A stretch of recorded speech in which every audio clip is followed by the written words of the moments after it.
Wow, 3 completely different papers. I'm not quite sure how to synthesize these. Sorry. Let's leave it up.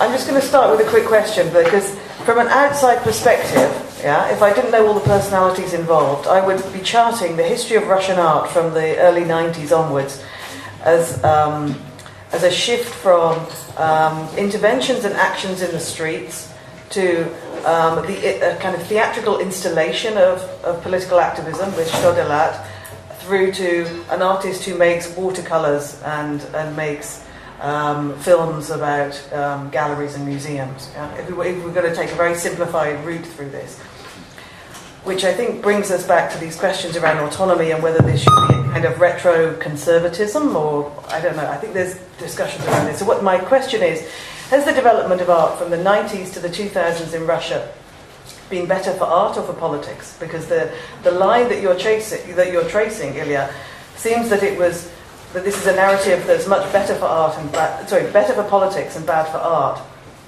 rather than a line that's good for art and bad for politics. I really didn't want to give the impression that 2000s is the good time for politics. No, so my point was that the politics changed and the art changed, but it's really hard to say that it was better or good for art and politics. I mean, so my point was that the relation between them became different. Okay, but even so, okay, I think I'll accept that for the moment. The next question I just want to ask, using my privilege as chair, is why has Olga Chernysheva become such a point of reference over the last 2 days? What does she exemplify or stand for that has become so symptomatic or necessary for us to refer to in this conversation? I'll answer that just simply by saying that it all just happened by email in a way that I found incredibly disconcerting, because, as I said, I was simply, in as much as I only can talk about 2 people. So this isn't, but this is a more abstract question. Well, no, I understand that, but it kind of snowballed. The thing that snowballed is your implication that it's conservative, which I think is very, very contentious and disturbing. One can obviously understand your reasoning, and the fact is, which is very true, is that we're talking about enormous decade gaps. I mean, basically, a lot of what we've done it the wrong way around. I mean, I started, and then you're talking a lot about things that happened in the 80s and 90s, and this is now, and everything's kind of chronologically mad. So that there's been a kind of overload that I don't think was anticipated. And yet, on the other hand, if I'm more interested in the way she works with time than whether the medium is conservative. I think in terms of you talking about conservatism, one thing that is very interesting is to do with training, which people always forget.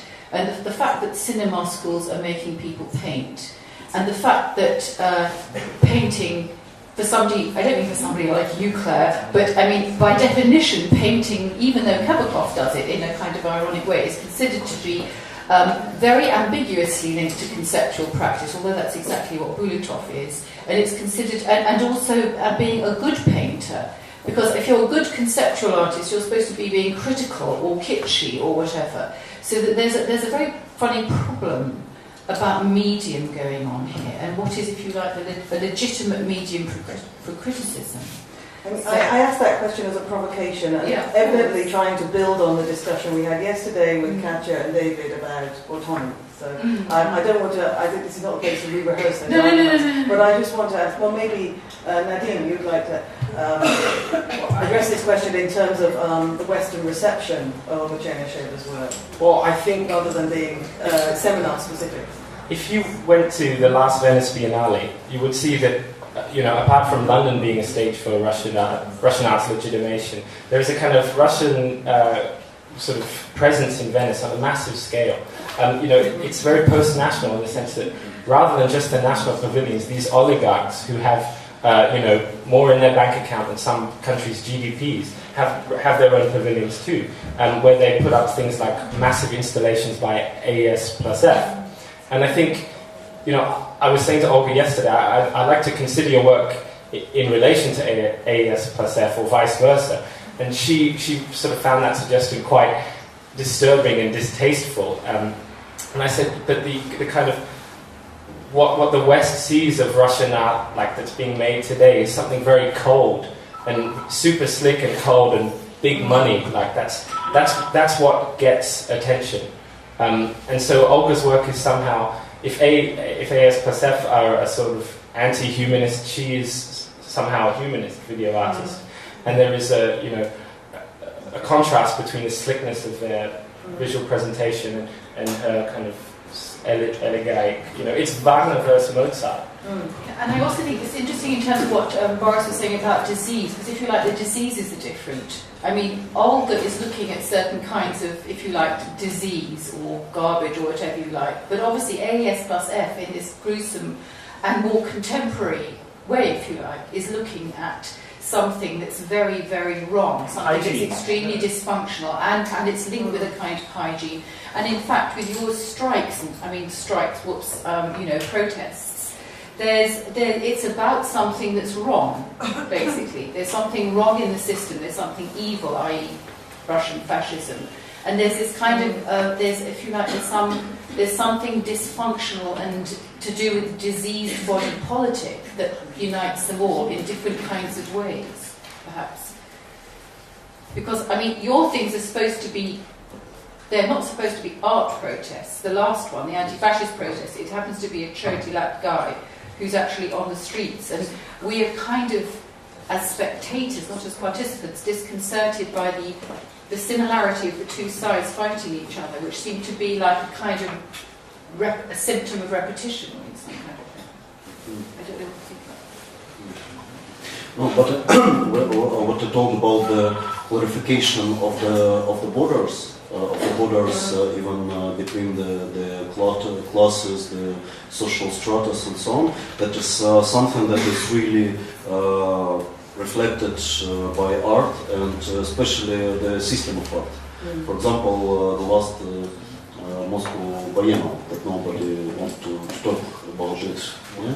So the last Biennial, from my point of view, it was clearly part of the state politics, of the politics of the ruling elite. And the idea of against exception, it was extremely connected with the idea of the position of the Russian ruling elite to the international ruling elite. So the main message was quite clear that you have different kinds of the political regimes, you have the different kinds of democracy, and all of them they are parts of the big different world, and you have to accept it. If you have some special situation in Russia, so probably is a part of the multicolor world with Australia and Africa and Western Europe with some democratic exotic, but in Russia you have the different kind of exotic, and you have to deal with it. And this kind of approach is presented as the kind of the tolerance. Yes, that the Russia is a tolerant country on this kind of the new level, and even from the economic point of view, this biennial was also quite interesting because it was clearly organized as the part of so-called national projects or the state corporations. You know that during the Putin regime there was a very important bureaucratic way of accumulation of money and sources to have a big state projects, like houses for all. and you have a big structure, accumulation of money and corruption and so on. But to have this corruption organized, you have to have big projects and points where all the money accumulated, divided, managed and so on.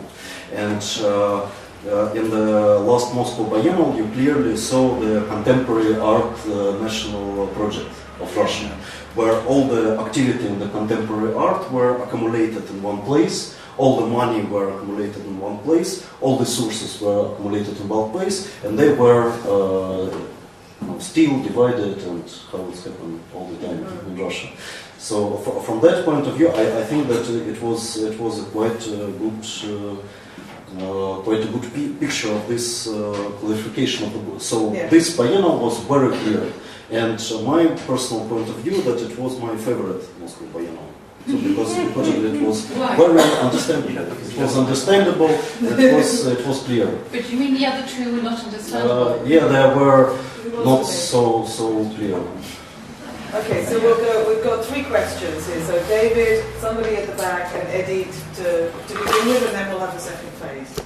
Okay, the first thing is not a question, but a comment about Olga Chernyshova. There is indeed a critical consensus on Olga's work, and I would like to address that somehow, because I've written on it a bit too, and I have an idea. I think that she, even though she pursues a very, let's say, what you called a conservative strategy or something like this, in quotation marks, her work, and avoids explicit political references and an explicit political positioning of her work. Actually, her work functions in a very, as a material criticism of the situation that we've been describing. That's a very interesting thing, that you can be more critical than critical art. You can be more political than political art by avoiding and being and turning to what Katya has been, and what I've been calling a new realism. I think the place where you could see that best of all is the Moscow Biennial, and this is just to bring these two divergent things together that you've been talking about. At the Moscow Biennial, Olga had a very nice show where there were these pictures of security guards, and actually where you could actually see a direct reference to the conditions of the Moscow Biennial, which was taking place in a space where exactly those security guards were guarding these exotic artifacts. Here they were guarding this zoological museum where you have these cacti, similarly exotic objects. I mean, there's a whole way of reading this as a kind of mapping, a critical political mapping of the power relations involved in creating that Moscow Biennial, but with the means of art. And what's interesting is that it's not linked to a political intentionality. So I'm wondering, I mean, this is something that one could discuss, as a horizon for the use, and this comes to my question that I want to address mainly to Ilya. Where do you see the use of art? Art thought not as the way that Osmolovsky was considering art as a space, the only space for political action, but art not art as art in the kind of Ad Reinhardt way that he would be now advocating, but art as maybe something different, and something distinct from politics. How can this art contribute to politics, or do you see these as two drastically different things that you don't combine, but you're working as a political activist and as an artist in completely different dimensions? This is my question. Where do you see a fusion taking place? I mean, we've worked together on art projects where you weren't working as an activist at all. And, I don't think you hate art or anything. I mean, but I'd really like to know about that.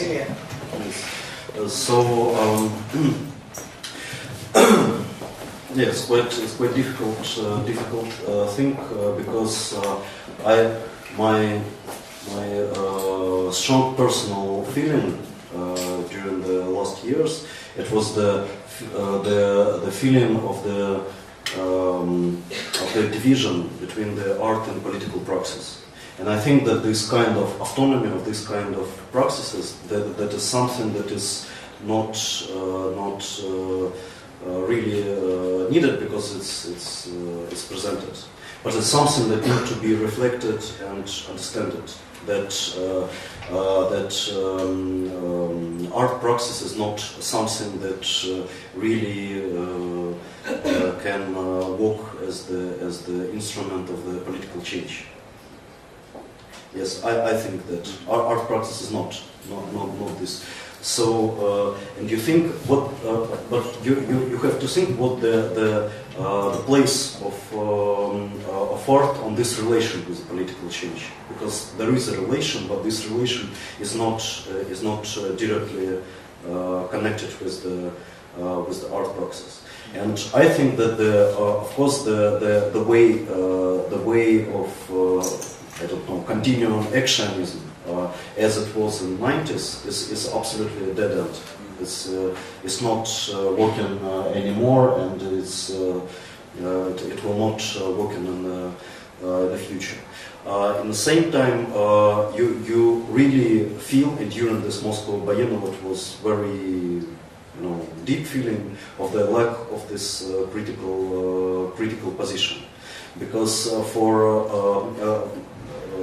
coming back to the Sosmalovsky idea of autonomy, what I describe as the kind of the new political strategy, but not real autonomy. So it means that how Sosmalovsky explained this autonomy, it's not autonomy. It's just a clear idea of taking sides in this new class clarification of the borders.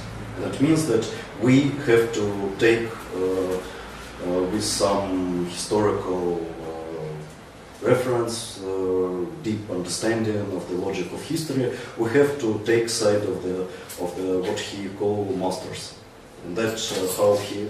Yeah, and that is how he interpreted Greenberg, and that's why the Greenberg is his favorite author. And this idea, of course, it's something that really it was a good idea. It means that it really provoked the discussion about what need to be the position of art in this new clarification. Okay. So the question there is, sorry, the woman behind you with the blonde hair. Could you say your name before you ask the question? I'll come back to you. My name is Mara Trauman, and after David's question and your answer, just a short comment, and I was a little bit disturbed by your particular account on the situation, this first person voice. But because I think it's worth of generalization, and I think it's something which happened not only in Russia but basically in many East European countries. I can say in the 90s in the Baltics as well, like artists were using public space or appropriating media or actually voicing themselves in the field of the politics, and now we can see I think since 2000 it's a total disillusionment in the field of the politics. You can realize that you have nothing to do with the art agenda in the real politics, so to say. And it's really this kind of big problematic and very disappointing point where we have arrived to, and generation of the 90s is now either left art field or they're working in the museums. And I think, it's kind of really interesting, this social and institutional dynamics which brought us to this situation when we separate political and art spaces, and this question of autonomy which arose. Okay, thank you very much. And Edith, and then we'll open up some more. So mine is more like a comment, and I would like to share my thoughts which was raised as I listened to the lectures.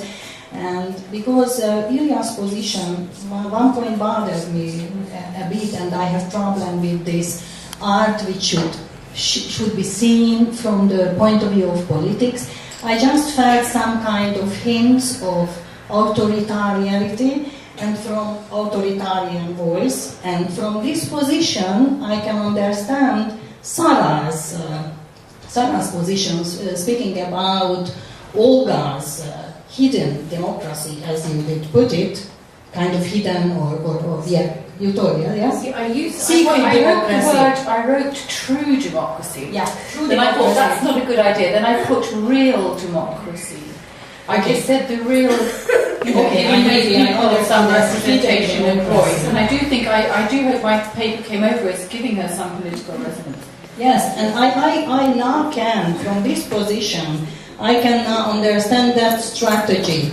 And in this regard, it does not bother me that the medium is painting, because, for example, Hungarian conceptual artists, Little Warsaw, they use sculpture, very traditional, very conservative kind of medium. So this convinced me, and I just would be, I'm just wondering, how can we get beyond the surface and find explanation for this phenomenon? So as for example, how can we interpret this in the framework or discourse of the Western position? And I just think there is two suggestions. That one of them is critical, political, and self-reflective position, which is so inbuilt in the Western dynamic, is missing, because it was kind of discredited. It was so much abused in the time of the Soviet era, so it is just discredited, as it was, for example, in the beginning in our countries. And the other thing, and I would like to go back to Alexei's lecture yesterday, this post-shock condition, that for me it's quite striking that there is this complete kind of denial of dealing with these political issues, or a kind of hibernation, and I would connect in a way this with a post-traumatic stress disorder or symptoms. For me it's quite symptomatic. Okay, so then there's, yes, this lady, and then who else? 1, 2, 3 with Alexei. What are those?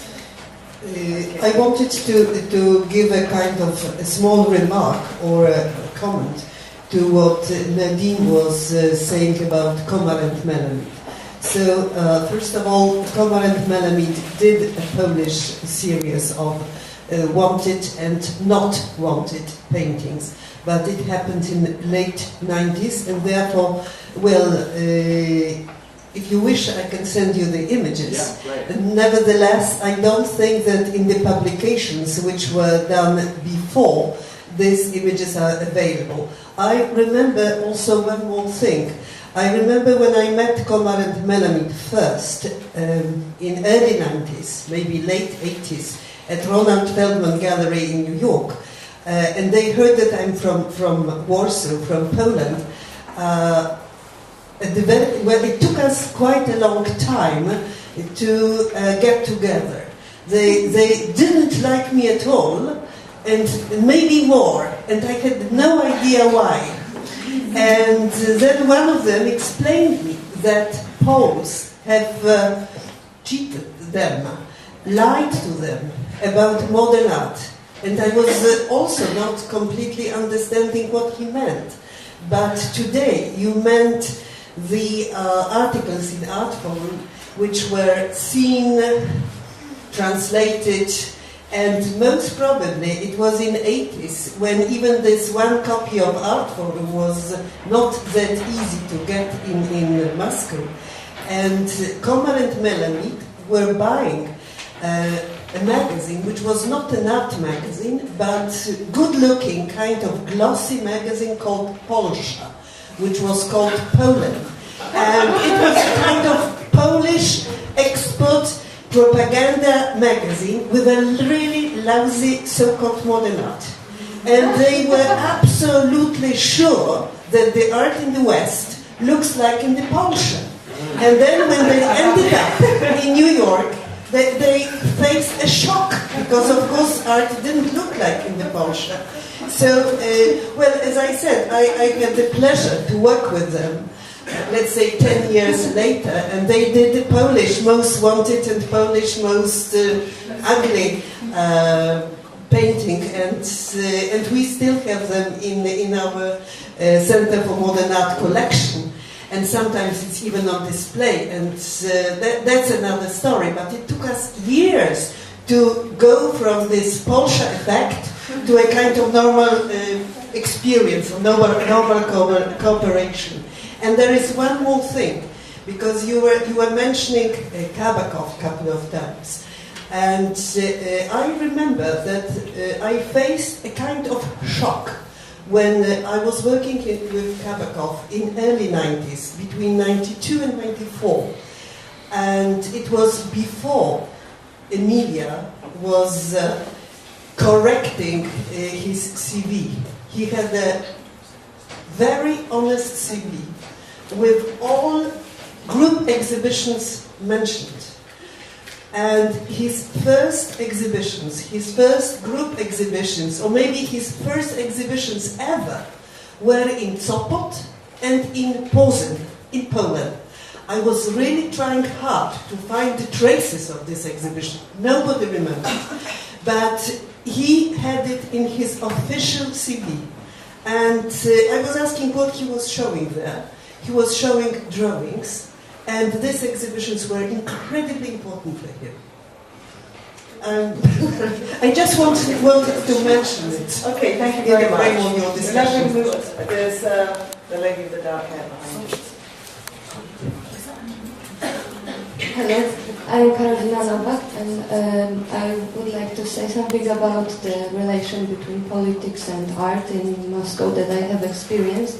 It happened that I was invited to be a curator of one of the exhibitions from the special projects of the Moscow Biennial, and I prepared an exhibition called New Old Cold War, and invited Eastern European artists like Ilya, Budraitskis, Dan Perzowski, Deimantas Narkevičius, and many, many others. And there is a really funny myth about this exhibition, which is real, that 2 weeks before the exhibition was open, the co-curator of the exhibition received the telephone from the Moscow Biennial office informing that through our exhibition space there will be a corridor built because 2 weeks after the exhibition, after the vernissage, there is a huge celebration, some anniversary of Air Force, Russian Air Force, which would take place on the floor above our exhibition, which was taking place in Red October Chocolate Factory. And through this corridor, Mr. Putin was supposed to walk because, as they say, from aesthetical reasons, he's not supposed to see the exhibition about Cold War. So unfortunately, the co-curator Ilya didn't agree for this installation. I would agree because I think it would be the best artwork on the exhibition. And they built a corridor in a little different way, not so disturbing to the exhibition. And they put all blue velvet inside because it was a symbolic color for Air Force. And the story is funny, but the end is not so funny because after this anniversary, the exhibition was closed. So it lasted only 2 weeks, and I was a bit shocked. I wasn't prepared for such an, I would say, for such a strong reaction because it was the exhibition was quite. Not obvious, but it was distance to the topic. So this is just some story from the Moscow Biennial last year. Thank you very much. Alexei now has a question or comment. If we could bring the microphone to the front. Kind of comment. A kind of comment. Everybody has a comment. It's a very questionless session, this one. Just like to comment was this whole discussion about art and politics and this kind of post-shot condition. But I mean, we just discussed with Ilya and some others this representation which we can see in all the Chernyshov work. It's really important anthropological work of how to say non-focused vision of everyday post-Soviet everyday, really a lot of motives of passivity, of post-shock hibernation, this kind of dreaming, these homeless people which had dreams and so on. But for example, I think it's very important topic. For example, my own how to say academic work was connected with the dimension of sleep, biopolitical dimension of sleep, and in post-Soviet context somehow. But I think that it's all we have a different moment, and Ilya was a kind of counterpoint pointing to this. Visuals of kind of shocked and desubjectivized, how to say, hibernating reality. So I think it could be interesting to say that yes, the shock effect has also this effect of kind of awakening from the shock. So I think that this tendency, which was clear from the presentation, and which also connected some movement in art, for example, I wouldn't like to be advertising what is to be done group, but it was really a tendency of last 10 years of discussing this, how to say, how not just to be a very good critical realist of post-Soviet reality, but also how to work in this more, how to say, active regime of not just being this, how to say, organ of registration of what's happening, very good and very important work, but how to produce subjects which are capable to be involved in art and politics. And so I think that the use of art in our case, it is, how to say, field or space, not just reflection, as Ilya was saying, but also active forming of this political subject, which are different kind of all these really trashy or kitschy, how to say, semi-destroyed, like broken robots of 19th. So I think that for us it was important also that this art connection, art milieu, was, how to say, really practiced kind of internationalism, and not in terms of this binary opposition of East and West, or former West and former West, but as once David said, of this kind of diasporic solidarity between different places, not only distributed along this line of this position of East and West, but somewhere in Hong Kong you can meet a guy who are closer to you, very close to you, than people who are going with these Stalin posters. You know, so it was also this experience, which was our experience more, I think, also very interesting part of the presentation. Not just because these pictures of these lumpenized people, these pictures which express real humanism and solidarity with these people, but I think it should be completed by not just, how to say, contextualized, because otherwise it's look like exoticizing. You know, this Russian context, oh, this poor babushka, and matryoshka, and so on. So it should be contextualized, and I think that contextualizing is important and very necessary here. But it should be a political contextualization.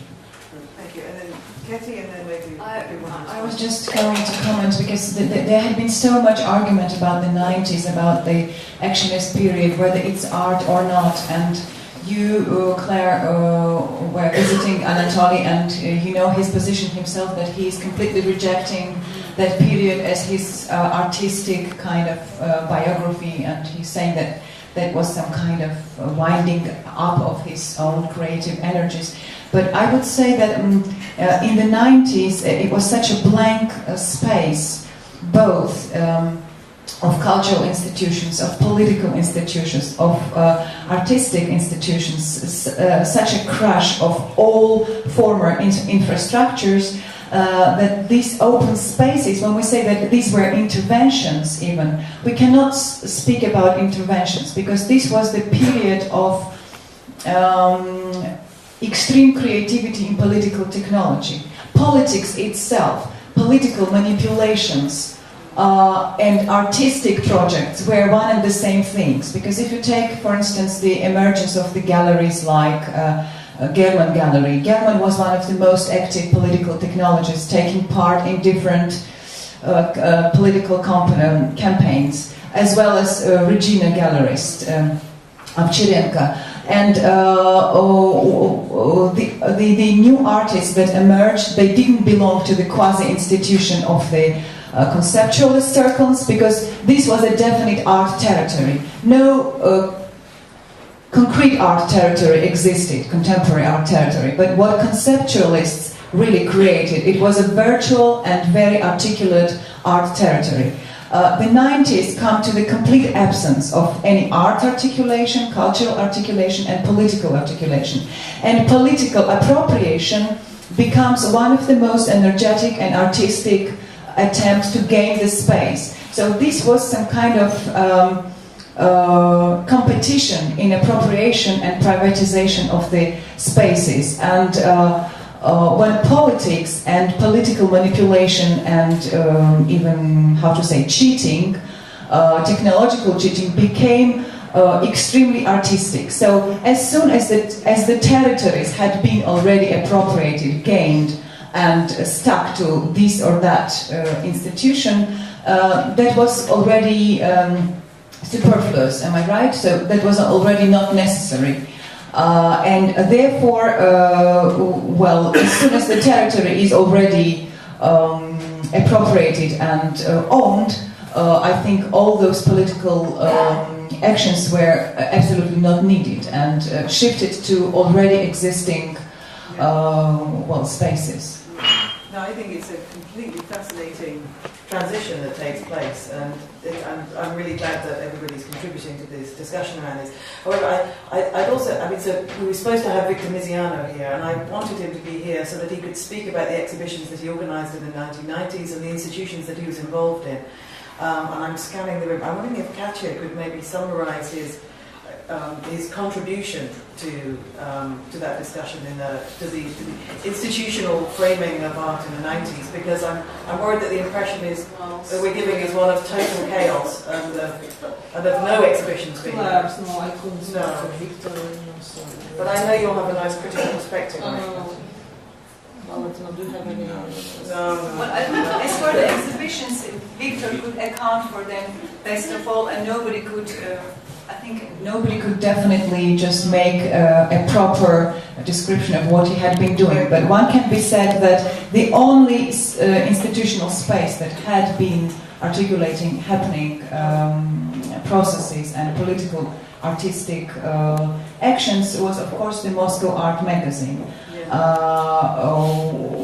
As you know, as soon as political period ended up, the artists shifted from their political positions, and they don't communicate and don't cooperate anymore with the Moscow Art magazine. So, in fact,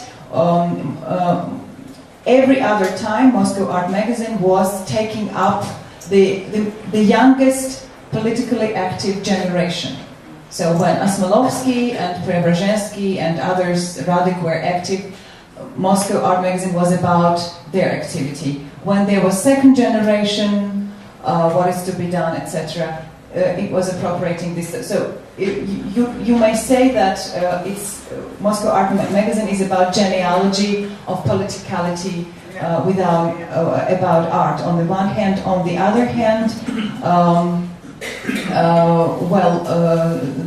the exhibitions that took place, you can't even imagine to what extent the seminar type of meeting, the communication type of meeting, and the debate type of meeting, and the common reading was important in that context, because actually when Anatoly was making this project Against All, he really believed that he could affect the elections, as Ilya said, and he deliberately created an organization which was called a Non-Governmental Control Commission, which had to just draw the electoral votes towards this space against all.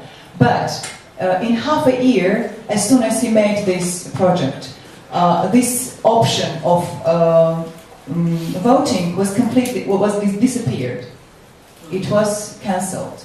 So you cannot vote from then on against all.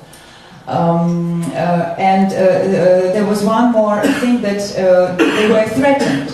After this action against all, they had meetings in KGB or in FSB, and they were really threatened not to do any actions like that, and it was really dangerous for them. So they were warned, and they had to think of some kind of shifts. Yeah, so it's not just an internal disillusionment, it's also external pressure on that kind of working. Definitely. Okay, back to the back. I probably have a totally different question. This time is to Nadim. And I wanted to ask you, because you were talking about I can see you now, it's fine. Russian question of post-Soviet exceptionalism or particularism. And I'm curious because you also pointed to this moment of 91. And do you know this also writing of Susan Buck-Morse, where she describes this transition about 89 to 91? When actually this, at least in the philosophy department, this particular position of Russia or particular position of the post-communist condition appears on the surface, because before it's interesting post-structuralist ideas in Derrida and post-structuralist methodology, which is common in the West and in the East. And at that moment, kind of with a political break, it appears as a separate discipline, where kind of it's set apart, and it's also many times claims a person who doesn't have this communist or Soviet living experience cannot approach this subject and so on. So I'm interested if you have spotted also this moment, 89, 91, as construction of this particular discourse on Russia or Soviet space.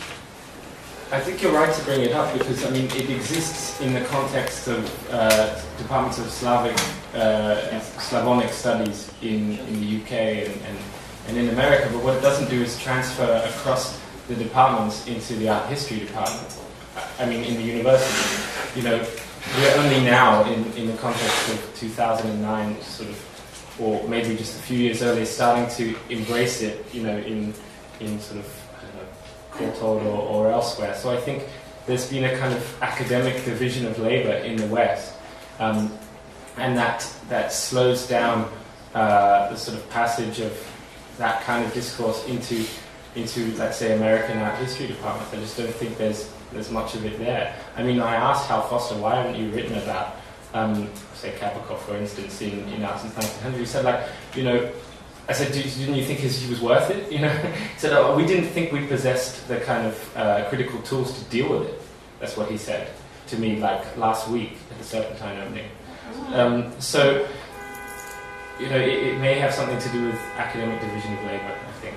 Yeah, I think it's also interesting, the separation of the field of interest, because what Susan Buck-Morse is describing, it's actually is a break taking place in the Eastern Europe, in the academia in the Eastern Europe in 89, 91, which actually is setting apart like post-communist as a separate field of study, which is understandable too. Could I just say again that as well, I don't mean again, that there's still this obsession in America about after 1945. I mean, just a few years ago I published an essay in a book edited by Emilia Jones, who I adore, who's a great friend, and I put the only Eastern Europe illustration in, which was by a Polish woman, of course, because the concept of 1989 does not register in America. I don't know what you think about this, Claire. Obviously, Claire is, and obviously former West is a good thing, because it may help do something about 1989, but it's just not a date that registers in their heads. And so there's a huge problem that what to you is an amazing change. I mean, this is really a big issue for former West, this, that and the other. And I must say that I was very you trace seminar I went to, 1989 equals Magicien de la Terre. Magicien de la Terre was actually supposed to be conceived for the celebration of the centenary of the French Revolution. So obviously in France, 1989 equals 1789. In America, 1989 doesn't mean anything at all. In some parts of art history world, 1989 equals Musicien de la Terre, and we are trying to make 1989 have very, very much bigger and wider resonances. Maria. I feel I need to respond to Sarah. Indeed, Magicians de la Terre came up a number of times, but it was mentioned a couple of times that this seems to be an accident, that it happened in 1989. Yet for our artistic histories, it's something Well, really it's not an accident because it was conceived to be like a Paris World Fair, but in one place. And Philippe Dagen's review of it in Le Monde, which was a criticism of it, not from the point of view of its very, very broad agenda and its embrace of other cultures, his criticism was it was exactly like a world fair, like in Paris in 1900, bringing all sorts of weirdos to central Paris to be investigated by sophisticated Parisian elite. So the actual budgets for it and the idea that it had a multicultural, broad, multinational agenda was precisely inscribed in the centenary celebrations. And of course, there wasn't much time to discuss this, and let's obviously not go there. It was described. The agenda was to do a World Fair exhibition that became imploded onto two sites, which in itself, as you know, is contentious.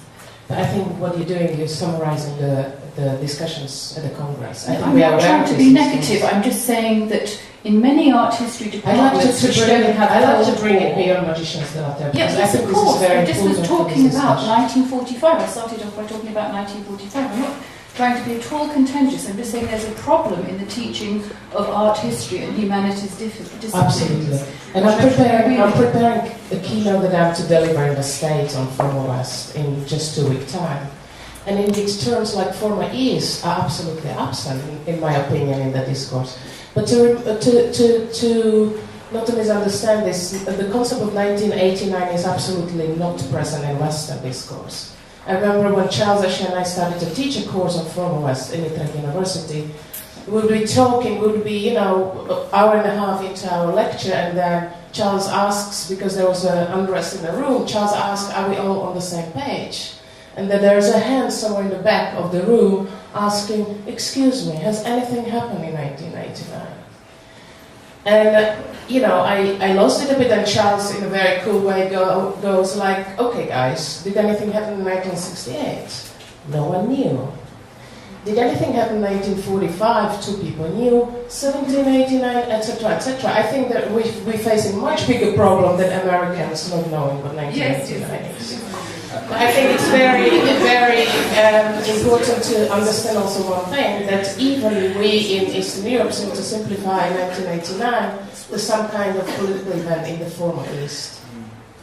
But the idea in which Former West project is embedded tries to see beyond a symbolic event of the fall of the Berlin Wall and try to look at enormous domino of political events that had enormous influences on a number of things. I mean, if you think Tiananmen Square, etc., etc., if you look at what happened in 1989, it's gigantic. The DNA of the world has changed.